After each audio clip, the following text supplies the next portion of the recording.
So let us continue our amazing series of First Kings. Давайте продолжать нашу невероятную серию уроков по Царству. Аминь. Да. So like we were seeing the last services, Как мы видели на прошлой службе, we're studying the life of David мы изучали жизнь Давида before he became the king of Israel. перед Аминь. тем, как он стал царем Израиля. Аминь. So don't worry, we're gonna get there. Не переживайте, мы до туда дойдем. Yeah, but here in our story, Но сегодня у нас будет интересная история. we still have David running away from the king Saul. Когда Давид, он убегает от царя Саула. And Saul wants to kill David И Саул хочет убить Давида, because he's jealous of потому David. что он завидует ему. So Saul is still king of Israel. Саул все еще продолжает быть царем Израиля. And then we have here David alone. И мы видим здесь Давид один. Remember, he ran away. Помните, да, он убежал. So he's alone, То есть он в одиночестве, without food. без еды, He was without friends in a cave, без remember? друзей. Помните, он был в пещере, Hidden in a cave. такой, прятался в этой пещере. Like, it doesn't look like a very noble person. То есть не выглядел настолько как-то скромным человеком. No, noble, не скромно. Как royalty. Кто подскажет? Yeah, this is very important word today because Сегодня это такое важное слово, это самое важное слово сегодня. Давай, брат. поэтому мы его сейчас Да. переведем. Благородный. Благородный.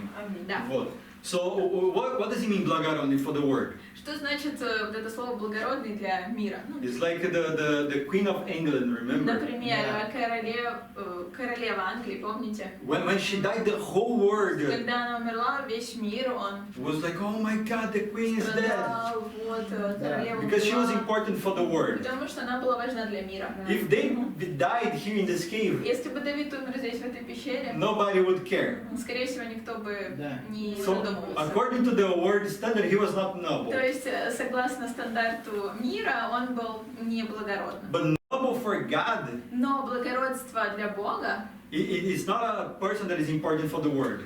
быть благородным для Бога, это не значит быть важным для мира. It's a person that is important for God Это человек, который важен для Бога, to change the world. чтобы изменить этот мир. So it's very different. То есть очень Definition. отличается. And that's our theme И today. сегодняшняя наша тема How to be noble for God. – как быть благородным для Бога. Amen? Да, давай, брат. So when David was hidden in this cave here alone, Когда Давид прятался в этой пещере в одиночестве, he made a prayer there. он молился там. And he wrote in the Psalms his И prayer. он записал свою молитву в псалме. Она So записана. let's read it in Psalms 140. Давайте прочитаем Псалом In English, 141. Да, 141, 141 from 1 to 7. с 1 по 7. Давай, брат. And it's interesting, like in the Bible it says there that it was written while David was in the cave. Интересно, что написано, начинается этот псалом, что это его молитва, когда он находился в пещере. Да, пещере. Yeah, so Сева gonna read Сева first. прочитает для Давай, нас. Сева. Наставление Давида, его молитва, когда он находился в пещере. «Громко вызывая я к Господу, громко к Господу умоляя. Перед Ним я излил свою жалобу и открыл Ему свою скорбь. Когда изнемогал во мне дух, Ты знал мой путь. На дороге, по которой я шел, тайно поставили для меня сеть. Я смотрю вокруг, ища своего защитника, но вижу, что никому нет до меня дела. Нет у меня убежища, и никто не заботится о моей жизни. Взываю я к Тебе, Господи, и говорю, Ты мое убежище и мой удел в земле живых. Прислушайся к моему молению, потому что я сильно изнемог. Избавь меня от преследователей, потому что они сильнее меня. Освободи меня из темницы, чтобы я вознес хвалу имени Твоему. Меня обступят праведники, когда Ты воздашь мне добро». Yeah, so here we see again one of David's main quality. То есть, смотрите, здесь мы видим снова одно из важных и одно из главных качеств Давида. Yeah. So when he was weak, Когда он был слаб, he went to God. он шел к Богу. And this was his strength. Это была его сила. Because every time we see this prayer, he's a weak person. Потому что мы видим эту молитву, и здесь молится слабый человек. But he's praying to God но он молится Богу, to give him strength. чтобы Бог дал ему сил. And then we saw last week what God gave to И him. как мы видели на прошлой неделе, как Бог ему ответил. He gave a special food, Он дал ему особенную еду, a special sword. особенный меч. His family went there in this cave to Вся его help him. семья пришла в эту пещеру, чтобы помочь ему. He gathered like 400 people to be his army. Собралось 400 человек, чтобы быть его армией. And meanwhile, King Saul was still looking for him. И в это время все еще Саул, он его ищет. And then King Saul, he went to the city where he think that David was. И Саул, он приходит в город, в котором он думал, что Давид находится. And he think, oh, David is hidden in the city. И он считал, что Давид, он там спрячется в этом городе. And when he asked the priests in that И city, когда Саул спрашивает у священника этого they said, города, no, David is not here. Священник отвечает: нет, Давида нет здесь. But Saul did not believe. Но Саул не поверил. And he killed 85 priests of the Он city. убил 85 священников, Look первосвященников. how blind he was for Смотрите, hate of насколько David. он был ослеплен своей злостью. He's killing like prophets of Он God. Like, вообще he doesn't care. убивает пророков Бога, ему все равно. So let's read now in 1 Samuel 23, Давайте откроем 1 Царств, 23 from главу, 1 to 3. с 1 по 3 стихи. Давай, Сева.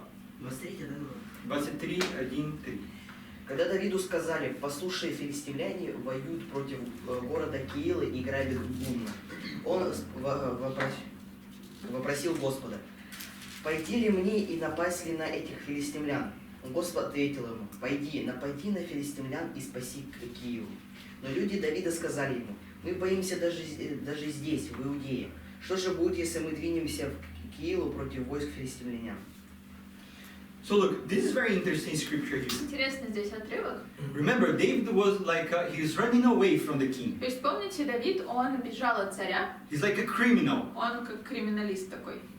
But he see that the Philistines attacking, Но он увидел, как филистимляне атакуют, and he said, oh no, we're gonna go to war against the Philistines. и говорит: нет, мы пойдем против филистимлян на What? войну. Like, you were a criminal running away, like... Как вообще ты криминалист и убегаешь, ну то есть от царя, ну в общем и все. It's not, this is a job for the king to То do есть with his army. это не твоя работа, это работа царя с его армией, разобраться с этим. But you see, like ребятами. David, he's like he's looking at what he needs to do. Но видите, Давид, он просто смотрит на то, что ему нужно сделать. He doesn't care if he's like running away. Ему все равно, он убегает от кого-то, скрывается If от he sees кого-то. people like enemies of God, Здесь он видит врагов Бога, it's his enemies. это его враги. So it's very interesting. But then Очень интересно, и после we see his convictions being мы tested. видим, как его убеждения, они проверяются. Because he asked God, he prays here to God, as we see in the scripture И now. здесь мы видим, как он молится Богу,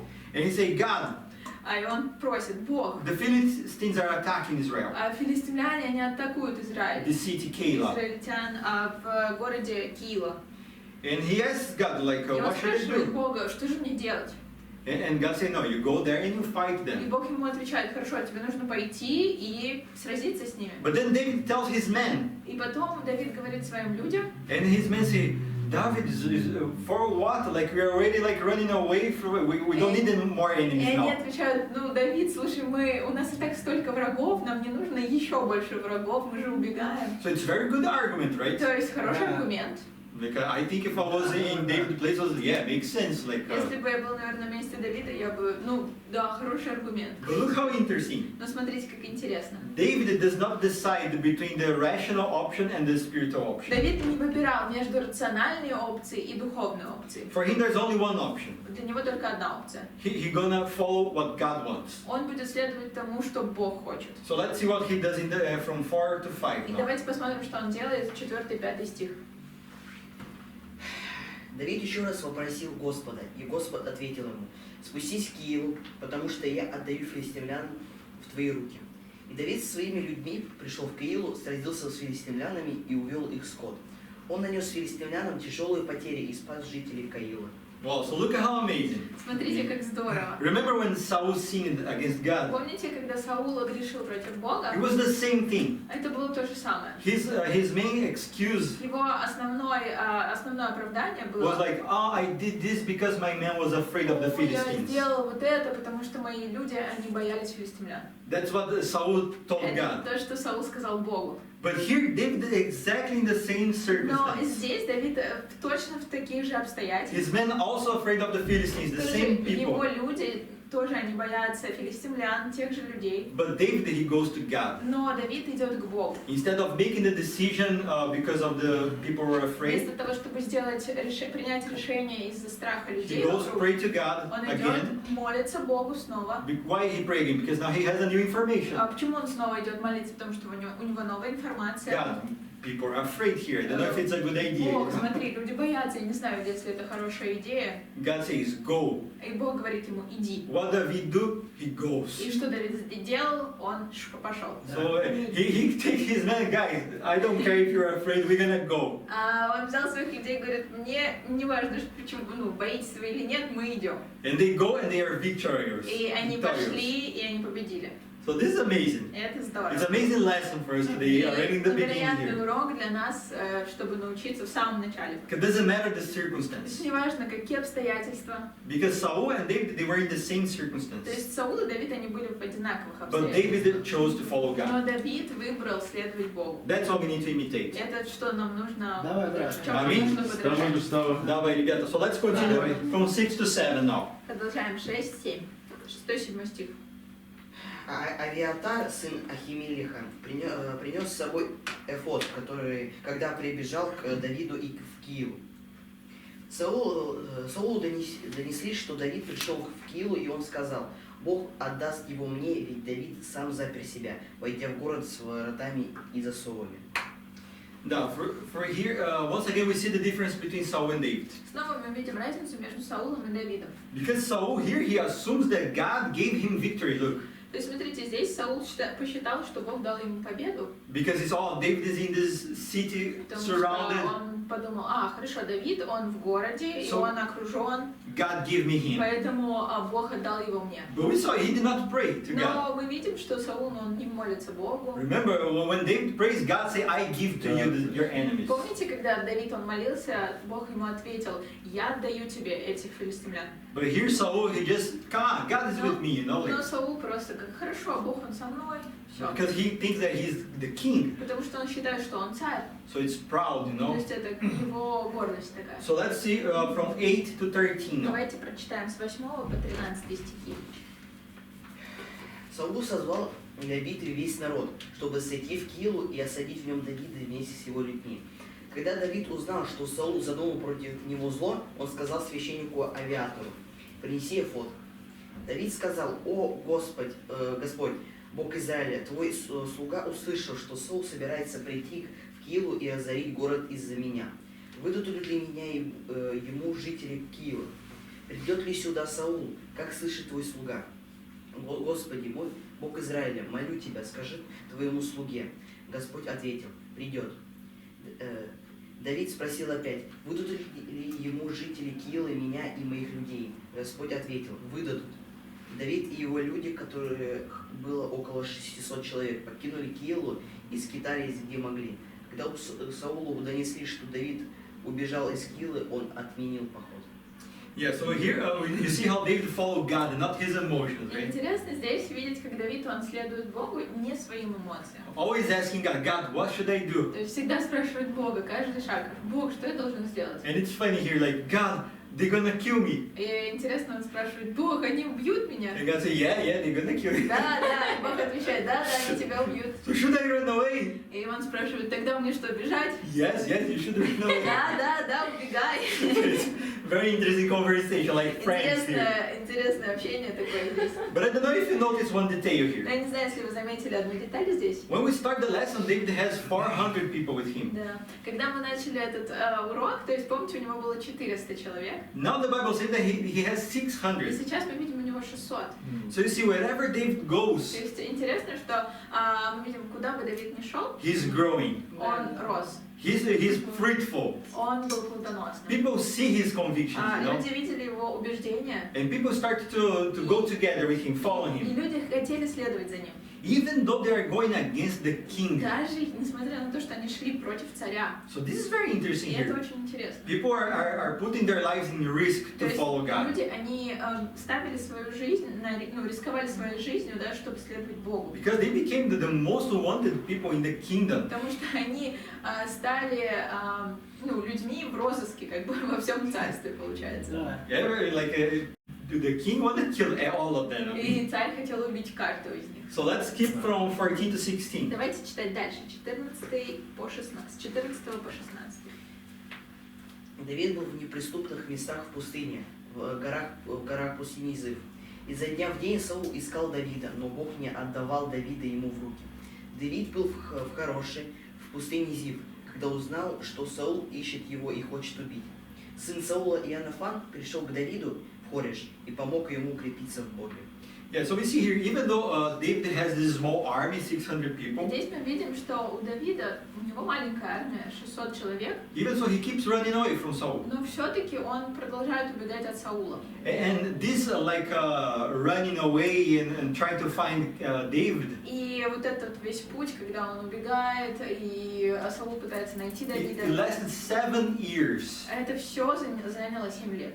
So all this story here that we are seeing, Saul seeking David, 7 years. Вся эта история, которую мы читаем, Саул ищет Давида 7 лет. So imagine how hard for David's faith. Представляете, насколько это тяжело для веры Давида? Remember that he already knew God promised that he would be the king. Помните, да, что Бог уже ему пообещал, что он станет царем? So he's 7 years 7 лет like being persecuted by the king. он просто, преследуем царем, получается. And I think he knows like God, when this promise gonna become true, you know? И, скорее всего, он задумался, Бог, когда уже вот это пророчество, оно исполнится? So it's very hard emotionally И это было сложно эмоционально. to keep your faith Быть, в вере, when оставаться everything верным, says the opposite. когда все вокруг говорит об обратном. Okay, so and then we see that God sees this, И когда мы видим, Бог это видит, and then he sent Jonathan to encourage David. и Бог посылает Иоаннафана, чтобы вдохновить Remember, Давида. his best friend. Помните, да, его лучший друг.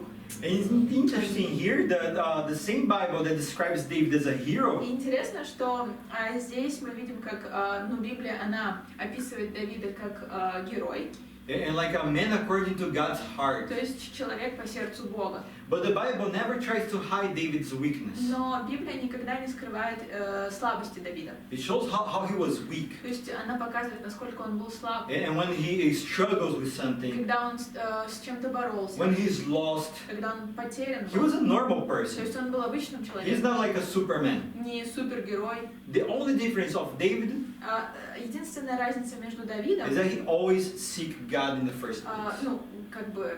не разница между Давидом, а между From other people.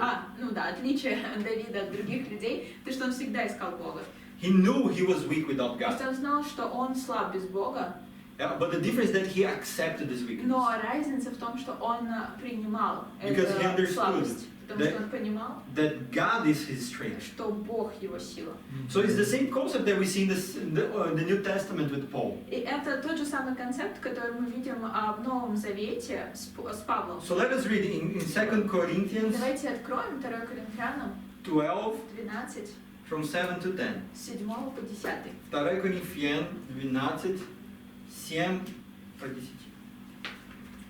Давай, Густаво. Давайте вам. Come on, bro. И чтобы я не зазнавался тем, что получил такие великие откровения, дано мне жало в тело, ангел сатаны, чтобы мучить меня. Я 3 раза умолял Господа избавить меня от этого, но Он отвечал мне: достаточно для тебя моей благодати, ведь сила моя лучше всего проявления в слабости. Вот поэтому я и хвалюсь с такой радостью своей слабостью, чтобы во мне была сила Христа. Поэтому я доволен и слабостями, и оскорблениями, и нуждами, и преследованиями, и трудностями, переносимыми мною ради Христа, потому что когда я слаб, тогда я силен. Well, you see the same heart as David here. То есть здесь мы видим у Павла такое же сердце, как у Давида. And it's interesting that Paul asked God, he said that he asked God 3 times И Павел просил Бога, даже 3 раза просил Бога, to heal this problem that he had in his flesh. чтобы Бог исцелил его от вот этой болезни. But God didn't. Но Бог не исцелил. And Paul gives glory to God for И that. Павел все равно дал славу Богу за это. Because he understands, okay, so it means that God wants me to have this problem. И он сказал, хорошо, ну, значит, это означает, что Бог хочет, чтобы я имел эту проблему. For me not to forget that I am weak without Чтобы God. я не забыл, что я слаб без Бога. So God, He knows what we need to be close to Him. I mean, Бог знает, что нам нужно, чтобы быть близко к Нему. even if it's something we're gonna count as a problem in our lives. Даже если это что-то, что мы считаем проблемой в нашей жизни, Sometimes it's the best thing that you have in your life. иногда это лучшее, что у тебя есть в жизни. Because I believe without this, Paul would be like some prideful guy. Потому что я думаю, без этого Павел бы стал каким-то супер зазнайкой такой, Гордость. гордым Гордый человеком. человек or something like this. I mean, Да, это точно. so this is very hard. It's very awesome И здесь очень здорово, to understand that we need to have the same heart of David, что нам нужно подражать сердцу Давида the heart of Paul, и сердцу Павла, because only when we are really humble like this, потому что только когда мы настолько скромны, we can do great things for God. как Павел и Давид, тогда мы можем делать великолепные, великие вещи для Бога. And that was their secret, И это был их секрет, humility. скромность. Because we look at them and we see like greatness. Потому что мы смотрим на них и мы видим, они великолепные. Oh, I need to be great like Paul. Мне нужно быть таким же великолепным, как I Павел, need to be great like David. таким же крутым, как Давид. So you need to be humble like them. Поэтому нужно быть скромным, как они. This is the secret. I Это mean, секрет. and there was one time there was a young disciple, И однажды была история, я был молодым учеником, and I used to make a lot of mistakes. и я делал много ошибок. I was a headache for my disciples. Я был вообще головной болью для своего наставника. And it was interesting because first they thought that I would be an amazing disciple Что было смешно, потому что они думали, что я стану вообще крутым учеником. because of my talents with music and with business. Потому что у меня таланты музыкальные и таланты в бизнесе. But it was not Но these ожидание, roses. реальность, короче, не прошла. And I have the best discipler in the world, А мне дали вообще лучшего наставника. Danilo Battaglia. Данила Батаглин. He was the first person to be baptized in Brazil. Он был первым человеком, который крестился в Бразилии. Then he leads the country. Потом он вел страны. And today he already led 2 more countries in the movement. Сейчас он уже больше 2 стран ведет. You see, he's already leading his 3rd country now. Сейчас уже 3-я This is страна. an amazing guy, the most smart guy that I know in my life. Самый умный человек, которого я когда-либо встречал. He changes the story of South America Он movement. изменил историю With Raul движения в Южной Америке с Раулем Мореной. But my heart was not like David's heart. Но мое сердце не было как сердце Давида. I was almost falling away. Я практически ушел. And Danilo, he used to disciple the people who you understand, these guys can become leaders. И Данила Батаглин, он обычно наставлял людей, которые, понимали, что вот эти люди, они станут лидерами. And I was only giving him problems, you know, И я like постоянно ему headache только and проблемы давал. I was like a бунтарство. Я был Я был бунтарем. And then my discipleship changed. И потом мой наставник поменялся, Because they understood, like, this guy, he don't want anything, you know, like, потому что они поняли, этот чувак, ему ничего не надо, ладно. he's not gonna become a leader. Он не станет лидером. And they were right. И они были правы. My heart was not right in Мое that time. сердце не было Was- правильным на то время. And I remember there was one day I decided to fall away. И я помню, однажды я решил уйти от Бога. I went to Raul Moreno. Я пришел к Раулю Морену. He was the leader of South Он America. был лидером Южной Америки тогда. And I told him, Raul, И я сказала ему, Рауль, I can't, bro. я не могу. Sorry, I made some bad mistakes this week. Я сделал очень ужасные ошибки на этой неделе. And I don't think I can be a disciple. Я не думаю, что я могу быть учеником. I feel too bad to call myself a disciple. Я чувствую слишком плохо себя, чтобы назвать себя учеником. And I was open to Raul about my Я weakness. был открыт о своих слабостях с Раулем. And Raul, he loved me so much. И Рауль меня очень сильно любит. He just hugged me Он просто меня обнял, and said, Gustavo, God loves you, bro. сказал, Густаво, Бог тебя любит. Don't give up on him because he did not give up on you. Не сдавайся с Богом, потому что Он не сдался с тобой. You just need to repent. Тебе нужно просто покаяться. And we are here to help you. И мы здесь, чтобы помочь тебе. And you know, in this moment, И вы знаете, в этот момент in Brazil, I had like 1 year as a disciple. мне было 1 год во Христе. And I was already leading mercy. И я уже вел I was Mercy, leading a Bible talk. беседы по Библии, I was leading the musical band of the church. музыкальную группу в церкви. And I thought like, И я думал, when I gonna be open about my weakness, about my sins, что когда я откроюсь о своих грехах, о своих слабостях, I'm gonna be punished, you know. то меня накажут, They're gonna take out all my leadership. меня отовсюду уберут со всех моих вот этих позиций. So it's gonna be, I'm gonna be in shame. Меня как бы засмеют, и я буду вообще... Because that's what I deserve. Потому что это то, что я заслуживаю. I betrayed the trust that they put in me. Я, предал доверие, которое они мне дали, оказали. And I betrayed God И предал Бога because of my sin. из-за грехов. And I thought this way, I need to be punished because from the churches that I came from, Я думал таким образом, что меня должны наказать. when they discover your sin, they punish you. Потому что в церкви, в которой я был до этого, когда они узнавали о твоих грехах, то есть они тебя наказывали. When they discover, Когда они узнавали. because you never confess, Потому что ты никогда не исповедуешься. because that's not what they Потому teach, что это не то, о чем for они you to be учат. open about Чтобы your ты sins. был открыт о своих грехах. But it was such a hard moment for me that I was open about my sins И to Raul. для меня это был настолько сложный момент, и я открылся Раулю. But punishment was not what happened. И что случилось со мной, это не наказание. Because I was open. Почему? Потому что я был открыт. I allow myself to be guided by God. Я позволил себе, чтобы Бог меня вел. Because I was open to Raul. Я был открыт с Раулем. And I said, okay, bro, И я сказала, хорошо, I accept your help. я хочу, чтобы вы мне помогли. Tell me what I need to do then. Скажи мне, что мне делать.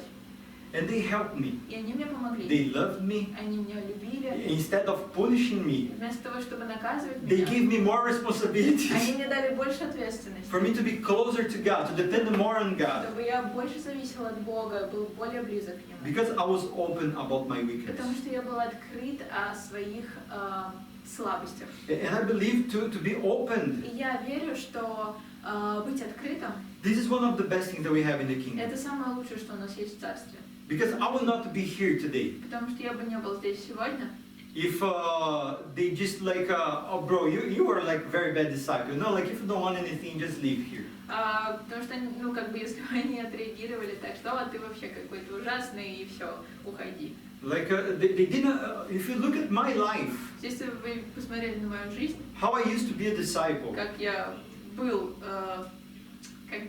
в прошлом был учеником, I myself today, if I see me, I will not have hope.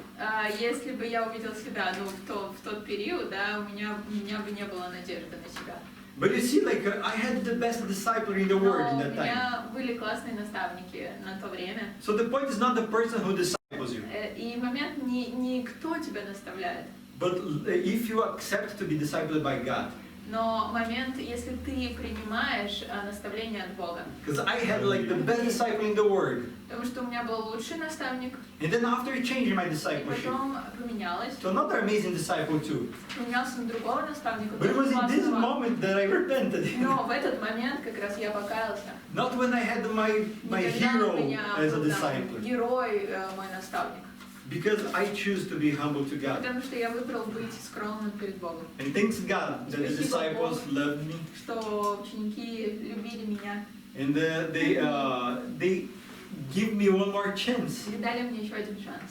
And taught me what is the real love of God. И научили меня, что значит действительно настоящая любовь Бога. And of course, after that, the discipleship became closer И, конечно, после этого наставничество стало ближе. to make sure that I will not become a bad disciple again. Чтобы убедиться, что я не вернусь на какую-то плохую дорожку. And it's very funny when I go back to Brazil now, Очень смешно, когда я вернулся в Бразилию, вот сейчас, and they see like when good news in there, и you know. они там видят, что вот там хорошие новости, мы там. And they tell me, Gustavo, like, Они говорят, Густаво, how it's possible? как это вообще возможно? We remember who you were before, И you мы know? помним, какой ты был. When you arrived here in the church, Когда ты пришел в церковь, like all like proud guy, you know, такой like, весь гордый чувак, that wants to be the very cool guy, хочет быть самым крутым чуваком. and how much you changed. И насколько ты изменился. So it's amazing to see what God can do, И здорово видеть, насколько Бог может изменить. and give me a lot of faith for other people. И дает мне много веры для других Because людей. I remember who I was. Потому что я помню, кем я был. So when I see people that don't look very promising,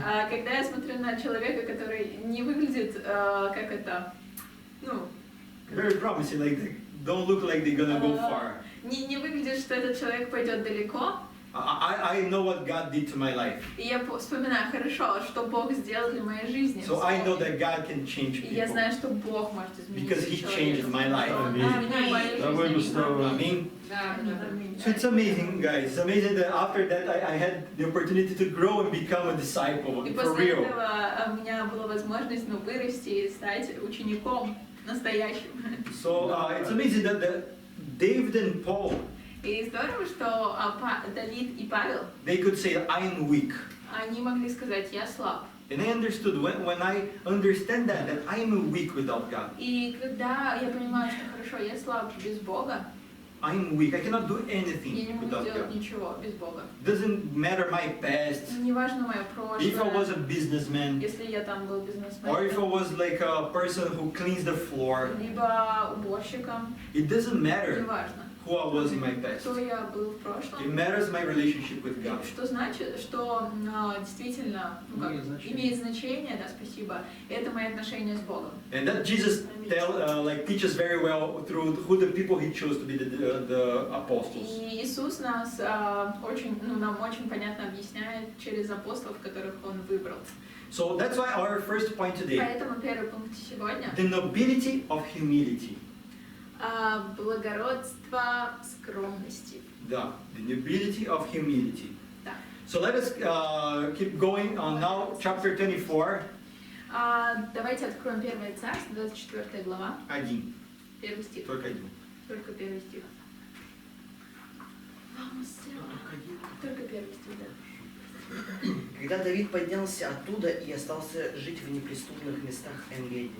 Yeah, so look, this desert of En-Gedi Это пустыня Энгеди. is where the Dead Sea is. Это там, где Мертвое море. So it has this name because the Dead Sea, you know, И это название происходит из того, что вот Мертвое море, because everything there is то dead. есть рядом, да, и как бы все мертво, как бы. There are no fishes in the То Dead есть Sea. нету рыбы. There is no в like Мертвом море. vegetation around. Нету как бы каких-то там водорослей и всего It's такого. a dead place. То есть это мертвое место. Because it has 10 times more salt in the water than anywhere else. Потому что в 10 раз больше воды, чем где-либо. Ой, соль. Спасибо. Yeah. So there's nothing living there, just some caves То есть around. никто, ничто там не живет, просто какие-то пещеры. And look how interesting. Now David is hidden in one of these caves. Интересно, что Давид, он прячется в одной из пещер, So in this dead and dry в place. этом каком-то, как это, засушливом, сухом, неприступном месте. So let us have this in mind, where he is. То есть давайте запомним, где он находится. And let's read the psalm that he wrote there. И давайте посмотрим псалом, который он написал в этом месте. So let's read Psalm 62 Псалом 62, from 1 to 4. с 1 по 4. Yeah. 62. С 1 по 4. From 1 to 4. Псалом Давида, когда он был в иудейской пустыне. «Боже, Ты мой Бог, Тебя я ищу, душа моя жаждет Тебя, плоть моя по Тебе томится, в краю сухом и бесплодном, где нет воды. Я смотрел на Тебя в святилище и видел силу Твою и славу. Уста мои будут славить Тебя, потому что Твоя милость лучше жизни». Yeah, so here we see again this deep relationship of David with God. I И mean, снова мы видим глубокие отношения Давида и Бога. but let us see. Remember that he's in this cave, there, salty cave, Запомните, что он вот в этой соленой пещере, there close to the Dead Sea. которая близка к Мертвому морю. And now it's a very interesting part of this И story. сейчас очень интересная часть истории. Let us read from 2 to 3. 1 Давайте. Царств 24, 2 2 и 3. и 3. 1 Царств 24, 2-3 стих. Когда Саул вернулся из погони за филистимлянами, ему сказали: «Давид в пустыне Энгеди». Саул взял 3000 лучших воинов со всего Израиля и отправился искать Давида и его людей к скалам Диких Коз. Да. 2-3, да? Да-да-да, Всё. до 3. Да, so look, Bible is very precise here to tell the details of this И story. здорово, что Библия здесь нам показывает прям детально. Even say what Saul went to do there То inside есть the даже cave. понятно, что Саул, что он взял. Да, what he went to do. Что он хотел сделать внутри. So here we see that he has 3,000 people in his army. И мы видим, что у него было 3000 лучших воинов в армии. So like it's the army of the king, right? It's То the есть best это warriors in the kingdom. лучшая армия, армия царя. 3,000.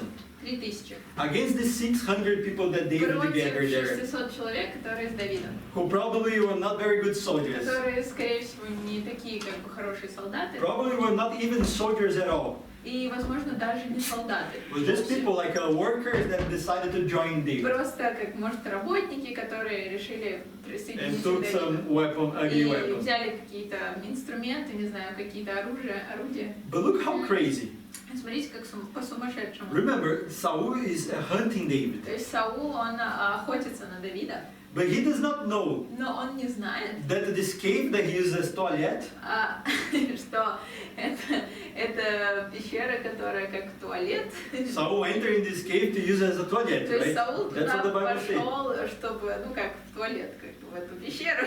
But he does not know that David is hidden inside of the same cave. Но Саул, он не знает, что Давид там прячется вот в этой пещере. Because it was a deep cave. Потому что она была глубокой. And when Saul wants to use the bathroom, he decides to go deeper in the И cave, когда Саул решает, ну как бы использовать по назначению эту you know, to have some пещеру, privacy. чтобы как-то поглубже зайти, чтобы спрятаться. Then let us see what И happens давайте посмотрим, что in this происходит moment, в этот момент. from 4 to 7 now. С 4 по 7. Он пришел к овечьим загонам у дороги. Там была пещера, и Саул зашел в нее облегчиться. А Давид и его люди сидели в глубине пещеры. Люди Давида сказали ему: «Вон он, тот день, о котором Господь говорил тебе. Я отдам врага в твои руки, чтобы ты поступил с ним так, как тебе угодно». Давид тихонько подкрался и отрезал край у верхней одежды Саула. После этого Давида стала мучить совесть за то, что он отрезал край верхней одежды Саула. Он сказал своим людям: «Не приведи Господь мне сделать такое моему господину, помазаннику Господню, или поднять на него руку, ведь он помазанник Господень». Да, еще 7 стримов. Прочитал. Это был 7. Прочитал. So, это чуть-чуть по-другому на русском. И здесь на английском до, когда Саул left До the 8. cave. Можешь? До 8. Этими словами упрекнул Давид своих людей и не позволил им напасть на Саула.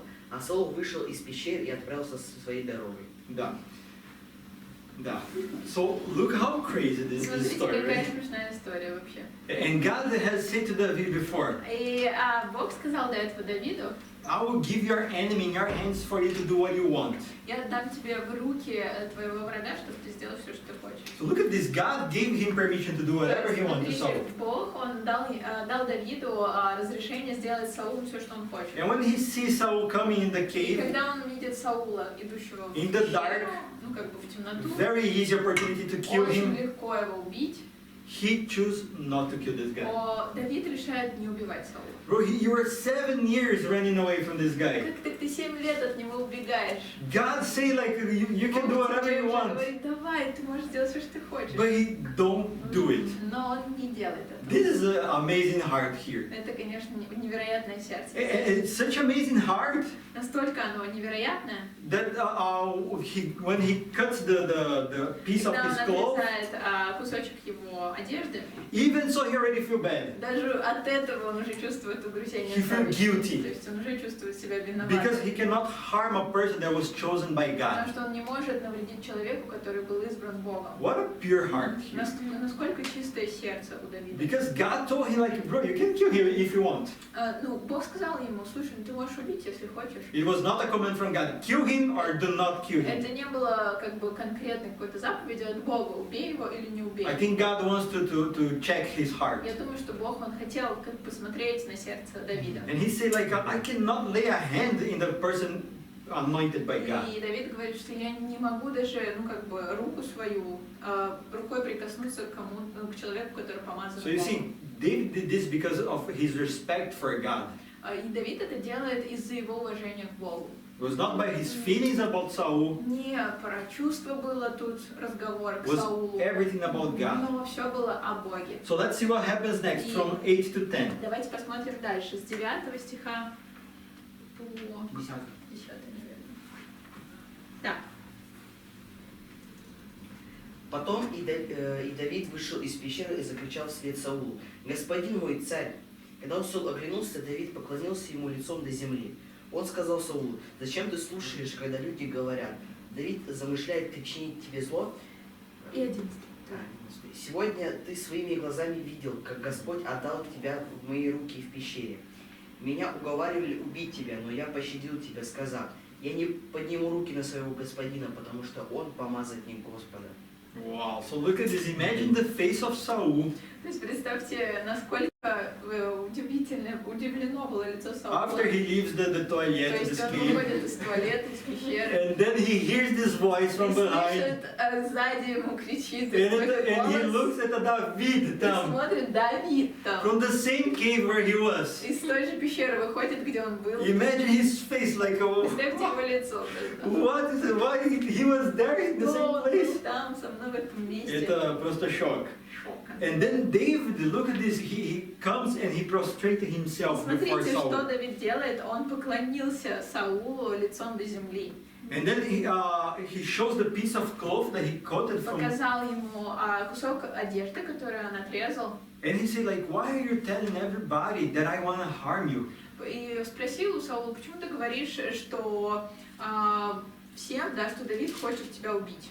This is the proof that it's not true. То He есть showed the он, clothes. показывая ему кусок вот этой вот одежды, Саул говорит, это... Давид говорит. Давид говорит, что это как Это неправда. подтверждение того, что это неправда. So it's the proof that it's not true. Да, это подтверждение того, что это неправда. Шахмат здесь. Шах и мат. Да. So what very important lesson И here. здесь очень важный такой урок.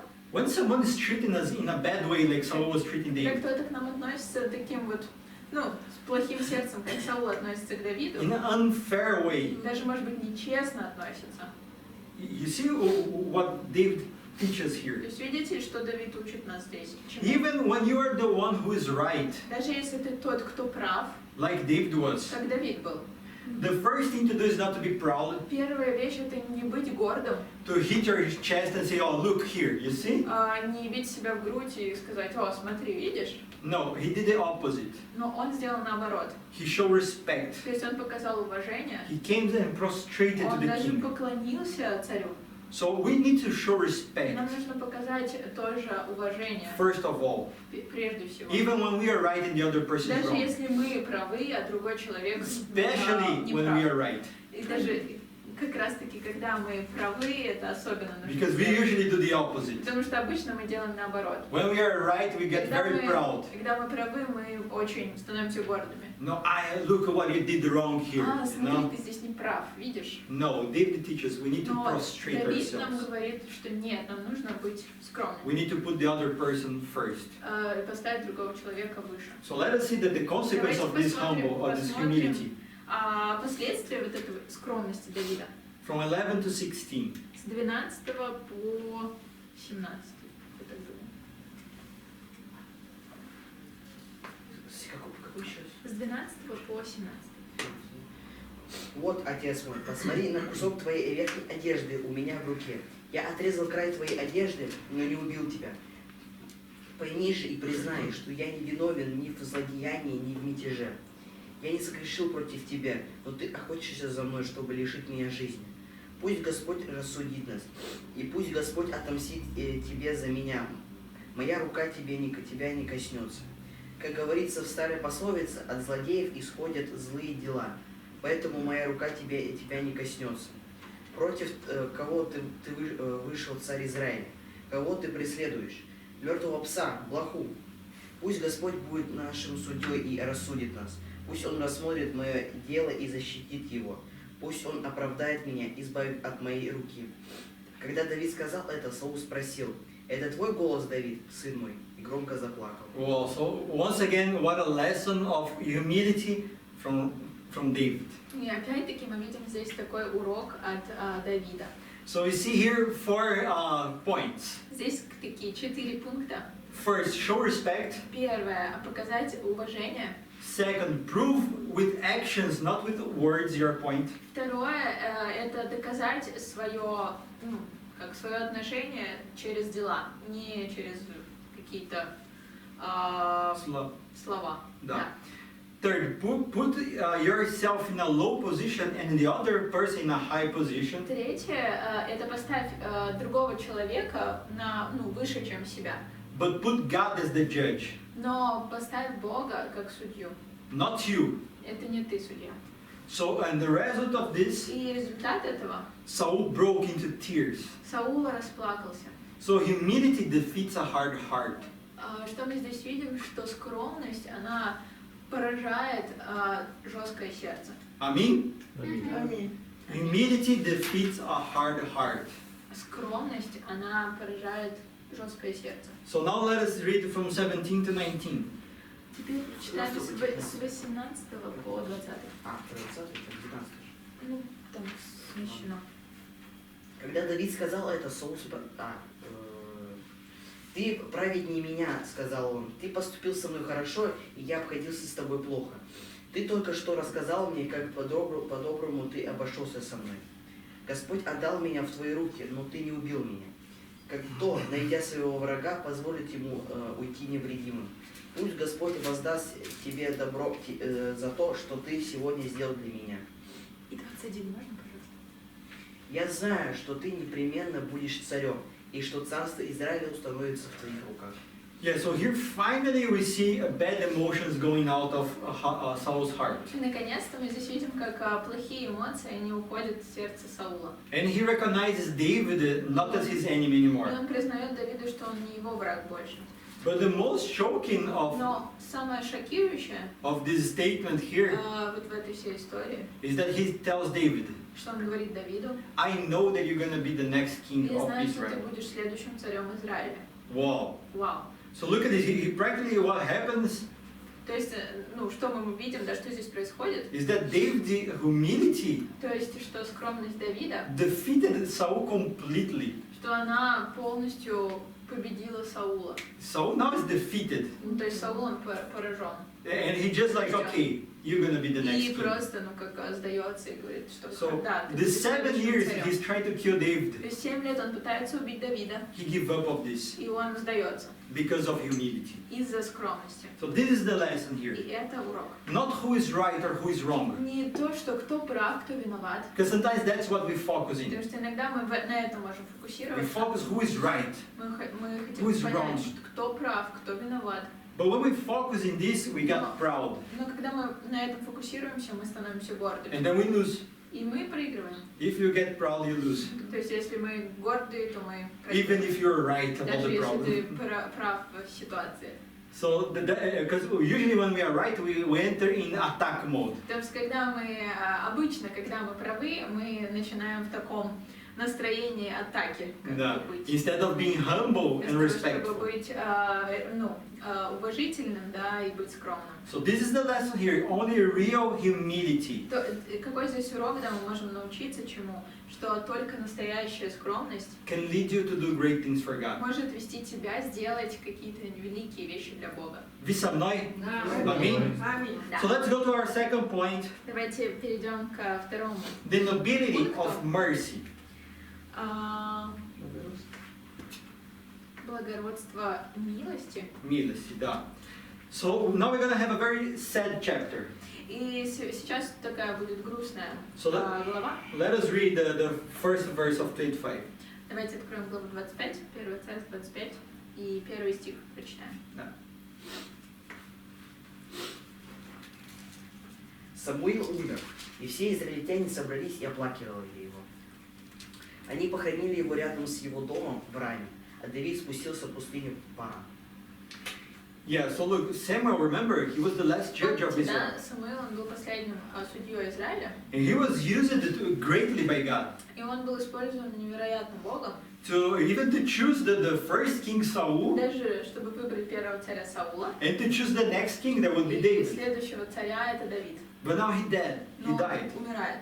And it's sad. И, конечно, это грустно. He was a great person. That's why the whole nation get together Он to был mourn for великим him. человеком, и поэтому все израильтяне, они собрались и оплакивали его. So let's keep now from 2 to 3. Давайте теперь 2 и 3 прочитаем. Один человек в городе Маоне, который владел имуществом в Кармиле, был очень богат. У него было 1000 коз и 3000 овец, которых он стриг в Кармиле. Его звали Навал, а его жену Авигаиль. Она была умной и красивой женщиной, но ее муж из рода Халева был человек грубый и злонравный. Yeah, so not everybody knows this here, И здесь все из нас знают, but the meaning of this name Nabal что значение вот имени Навал is fool, это безумный. Да. безумный. So people believe that it was not actually his name, but like a nickname. То есть это не было на самом деле его имя, но это как такое прозвище. How he was known in that Как он был, place. ну, как его знали, да, в народе. But Abigail name Но Авигаиль means the one who brings joy. означает, это имя означает та, которая приносит радость. So it's very like a different couple. Совсем такая разная пара. Yeah, so let's continue now from 4 to И 11. давайте с 4 по 11 продолжим читать. Давай, брат. Да. 11, да, давайте. Находясь в пустыне, Давид услышал, что у Навала стрижка овец. Он послал 10 юношей и сказал им: «Поднимайтесь к Навалу в Кармил и приветствуйте его от моего имени. Скажите ему: мир тебе, мир всему твоему дому, мир всему, что у тебя есть. Я слышал, у тебя идет стрижка овец. Когда твои пастухи были с нами, мы не обижали их, и все время, что они были в Кармиле, ничего у них не пропадало. Спроси об этом своих слуг, и они скажут тебе. Поэтому пусть мои молодые люди найдут у тебя расположение, ведь мы пришли в праздничный день. Пожалуйста, дай твоим слугам и твоему сыну Давиду все, что можешь для них найти». Когда посланцы Давида пришли, они передали Навалу от имени Давида все эти слова и стали ждать. Но Навал ответил слугам Давида: «Кто такой этот Давид? Кто такой этот сын Иисея? Теперь много стало таких слуг, они бегут от своих господ. Неужели я возьму хлеб, воду, мясо, приготовленное для моих стригателей, и отдам людям, которые явились неизвестно откуда?» No, so it was not like exactly the answer that David expected here. То есть Давид здесь ожидал совсем другой ответ, скорее всего. Because as he's explaining, he helped a lot in the То есть past. как он объяснил, что он в прошлом очень много помог. He take care of all the sheep Он and the servants заботился of this об Nabal guy. овцах, об слугах этого Навала. But we see that Nabal is acting according to his name Но here. мы видим, что Навал, он как реагирует согласно своему имени. Безумный, да? Безумно. So let's keep now from 12 to 17. С 12 по... Let's keep on. Читаем, да. С 17. 12 по 17. Люди Давида повернулись и пошли назад. Возвратившись, они пересказали ему каждое слово. Давид приказал своим людям: «Припаяшьте свои мечи». Они опоясались мечами, и сам Давид опоясался своим. Около 400 человек пошло вслед за Давидом, а 200 человек осталось при обозе. Один из слуг сказал жене Навала Авигаиль: «Давид послал вестников из пустыни, чтобы поприветствовать нашего господина, но он их оскорбил. А эти юли были с нами очень добры. Они не обижали нас, и все это время, что мы были рядом с ними в полях, ничего у нас не пропадало. Ночью и днем они были нам стеной все время, пока мы пасли наших овец рядом с ними. Подумай же об этом и посмотри, что ты можешь сделать, что нужно сделать, потому что над нашим господином и над всем его домом нависла беда. Он такой злобный человек, что никто не может с ним говорить». Вот, да. So you see here that the Bible said nobody can convince Nabal. И видите, Библия говорит, что никто не может его переубедить, да, Навала. So it's not a good sign when nobody can convince you, И right? это не хороший знак, когда никто не может тебя убедить. Like in the word, like in Brazil, we say like, oh, it's strong personality. В Бразилии это как называется, такой сильная персона. But not сильная persona. It's like это гордость. Это называется гордость. Это гордость when nobody can convince of anything. Когда тебя никто не может ни в чем убедить. It's a знак that you are Это значит, что ты безумный. So after this prideful answer of Nabal, И после этого такого гордого ответа Навала, you say, what? Давид сказал, что? Take your swords, everybody. Достали все свои мечи. And he gets angry with this Он guy. вообще разозлился. But thanks God, Но спасибо Богу, one of the servants heard this. один из слуг услышал это. And he told Abigail, the wife of И Nabal. этот слуга, он рассказал все Абигайль, жене Навала. Say, look, David, he gets Смотри, very Давид, mad. он очень разозлился. So something bad's gonna happen here, you know, Что-то some war. плохое будет здесь в доме Навала. And let's see Какая-то now, война. from 18 to И 25. давайте посмотрим с 18 по 25. Давай, брат. Авигаиль не стала терять времени. Она взяла 200 лепешек, 2 бурдюка с вином, 5 приготовленных овец, 5 мер жального зерна, 100 связок изюма, 200 связок сушеного инжира и нагрузила все это на ослов. Она сказала своим слугам: «Ступайте вперед, а я пойду за вами». Но своему мужу Навалу она не сказала ничего. Когда она спустилась на осле в горное ущелье, навстречу ей шел Давид своими людьми, и она встретилась с ними. И Давид только что сказал: «Да, напрасно я охранял собственность этого человека в пустыне, чтобы ничего не пропало. Он уплатил мне злом за добро. Пусть Бог сурово накажет Давида, если я к утру оставлю в живых хотя бы одного мужчину из всех, кто принадлежит Навалу». Увидев Давида, Авигаиль быстро слезла со осла и поклонилась перед Давидом до земли. Она пала к его ногам и сказала: «Мой господин, пусть вина будет на мне одной. Пожалуйста, позволь твоей служанке поговорить с тобой. Выслушай то, что твоя служанка тебе скажет. Пусть мой господин не обращает внимания на этого негодного человека Навала. Он таков, каков его имя. Его зовут Глупец, и глупость его с ним. Что же до меня, твоей служанки, то я не видела людей, которых присылал мой господин». Well, that's intense, right? Здесь такое прям, как это, движуха, в общем, началась. But look how it is. She goes to David.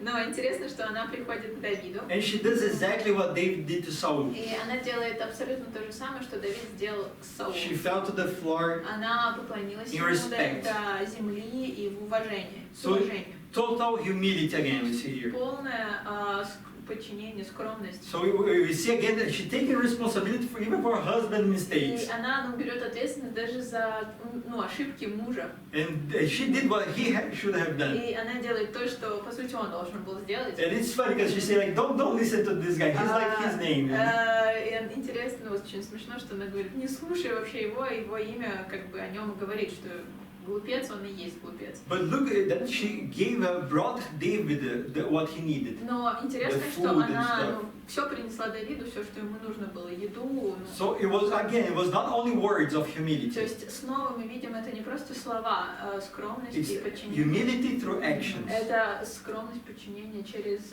действия. Exactly what David did to Saul. То же, что Давид сделал Саулу. And then what happens? И что случается? The same thing. То же самое. What? The angry heart becomes calm. Сердце злое становится спокойным. So David вернулся мяч. Давид возвращает свой меч. He said, "Oh, I mean, thanks God that you did the right thing." И аминь. Хорошо, что ты сделал правильное He said, "Okay, I will not go fight against Nabal." Я не пойду убивать Everything Навала, все хорошо. But let's read what happens. Но давайте прочитаем, что происходит. When Abigail goes talk to her husband, what happened? Но интересно, что происходит, когда Авигаиль идет и говорит со своим мужем. What she did. Что она сделала. So let's read from 36 to 38. С 26 по 28 прочитаем стихи. Давай, брат. «А теперь, так как Господь удержал моего господина от кровопролития и от того, чтобы мстить за себя своими руками, то верно, как и то, что Господь жив и жив ты сам. Пусть твои враги и все, кто замышляет зло против моего господина, будут подобны Навалу». Прости.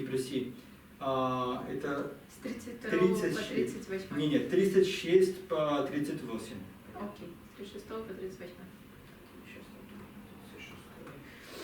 Когда Авигаиль пришла к Навалу, он был дома и сидел на пиру, подобному царскому. Он был весел и сильно пьян. Она ничего не говорила ему до рассвета. Утром, когда Навал протрезвел, жена рассказала ему обо всем. Его сердце замерло, и он будто окаменел. Спустя примерно 10 дней Господь поразил Навала, и он умер. Oh, so look at this. Abigail, he avoided the war, right? То есть Абигайль, она предотвратила войну. But you see, God kept David from taking revenge himself. Но смотрите, Бог, он остановил Давида, да, и как взял реванш сам. Because revenge, if he took revenge, a lot of innocent people would die. Потому что если бы Давид, ну как бы взял, да, реванш, то тогда много бы людей, которые, ну ни в чем не виноваты, они бы умерли. That's what happens when we try to take revenge ourselves. Это что происходит, когда мы пытаемся сами как бы взять реванш. It only makes the situation worse. То есть ситуация еще хуже становится. So God here did not forget about Nabal's sin, you Бог see? здесь не забыл о том, что сделал Навал, Because he did not repent. потому что он не покаялся.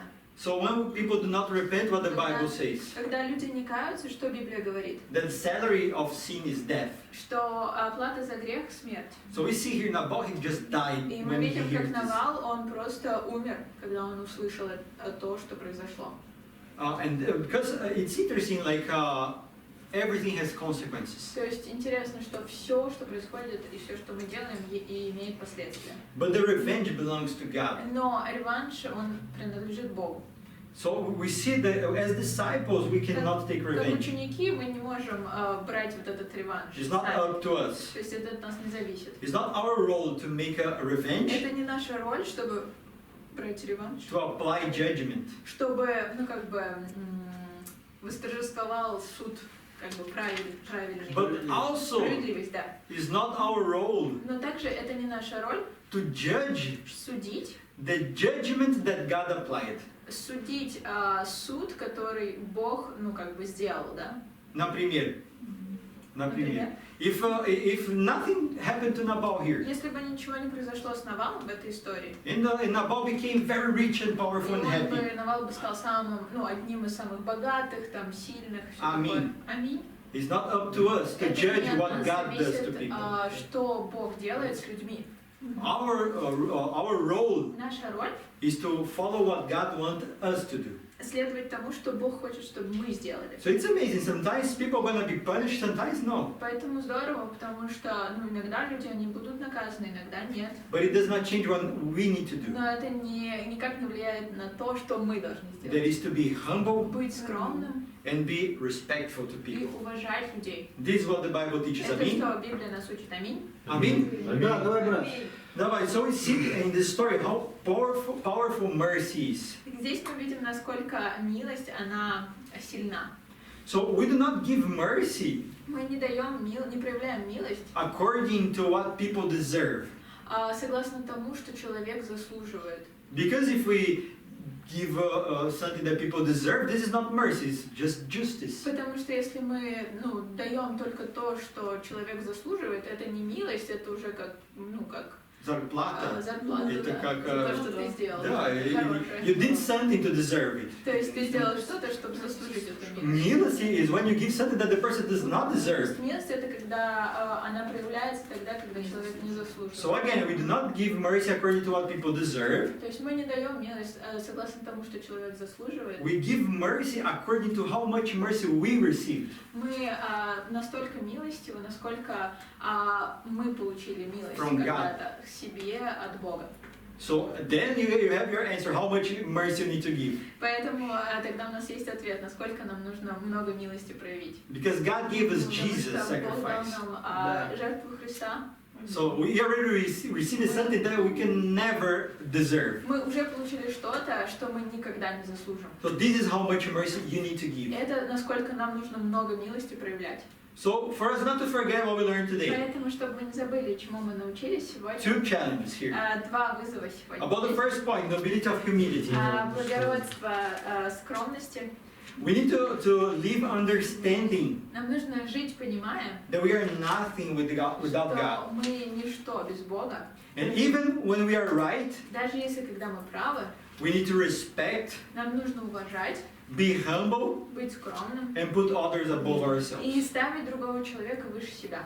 So change the way that you talk to people when you're right. Измени свою манеру, да, разговора, когда ты прав. That's the challenge today. Это такой вызов сегодня. When you're right, change the way that you talk to Когда ты people. прав, измени свой путь, как ты общаешься. Like David, Как Давид, like как Abigail. Авигаиль. Be humble. Будь скромным. Look at your words. Смотри на свои слова. If your words are humble words, Если твои слова, они скромные Or prideful слова, words. или они очень гордые. and show your humility И with actions, показывай свою скромность через действия. not only words. Не просто слова. Аминь. Аминь. Second challenge, Второй вызов. the nobility of mercy. Так, извините. Благородство милости. Да. Do not treat people like they deserve. Не относись к людям так, как они заслуживают. Don't forget this sentence. Не забудь вот этого. Don't treat people like they deserve. Не относись к людям, как они заслуживают. Because God did not treat you like you deserve. Потому что Бог не относится к тебе, как ты заслуживаешь. Аминь. Аминь. Treat people Относись к людям, like God treated you. как Бог относится к тебе. Give them something that they do not deserve. Давай им что-то, что они не заслуживают. Love your enemies. Люби своих врагов. And I have even a harder challenge here inside this point. И даже здесь еще более сложный вызов. Share your faith Делись своей верой with your enemy. со своими врагами. What does it mean in a practical Что way? это значит? I know that we as disciples, we do not keep enemies. I То mean, есть, мы ученики, мы не держим как бы врагов, у нас особо их нет. our enemy is sin. И наш враг это грех. But I know that all of us, in some moment in our past, we had enemies. We had people that we did not like. Иногда у нас как бы даже в прошлом, да, есть какие-то люди, которых мы не любили. Or people that we know that don't like us Или, today. например, мы знаем, что люди, они нас не любят сейчас. This is a challenge. И это вызов. Share your faith with these people. Поделись своей верой с этими людьми. Because God blesses crazy sharing. Потому что Бог благословляет сумасшедшее это Аминь. поведение веры. Аминь. So remember that I told you. И помните то, что я вам сказала? I'm about to become a father soon. Что я скоро стану папой. Can you imagine how grateful I am? Наверное, вы можете представить, насколько я благодарен. So think about this gratefulness that I have. Подумайте об этой благодарности. And understand one thing. И поймите одну вещь. We cannot have this gratefulness Мы не можем that I have today иметь эту благодарность, которая у меня есть сегодня, become bigger than my gratitude by Jesus' sacrifice. чтобы эта благодарность, она не стала выше, чем благодарность за Иисуса. Because if it was not by Jesus, I was not even going to be here today. Потому что если бы не было жертвы Христа, я бы здесь даже не был сегодня. Nothing would be worth in my life without Поэтому Jesus. ничего вообще не стоило в моей жизни. So our Ничего не gratitude произошло бы. И наша благодарность by Jesus' sacrifice за жертву Христа needs to be in first place in our должна быть lives. на первом месте в нашей Doesn't жизни. matter how amazing good news you Не have. важно, насколько классные новости у вас есть. Jesus' sacrifice Жертва Иисуса is what makes everything possible. это то, что делает все возможным. So be noble for God, Поэтому будь благородным для Бога. and to God be the glory. И дай слава Богу. Amen. Аминь.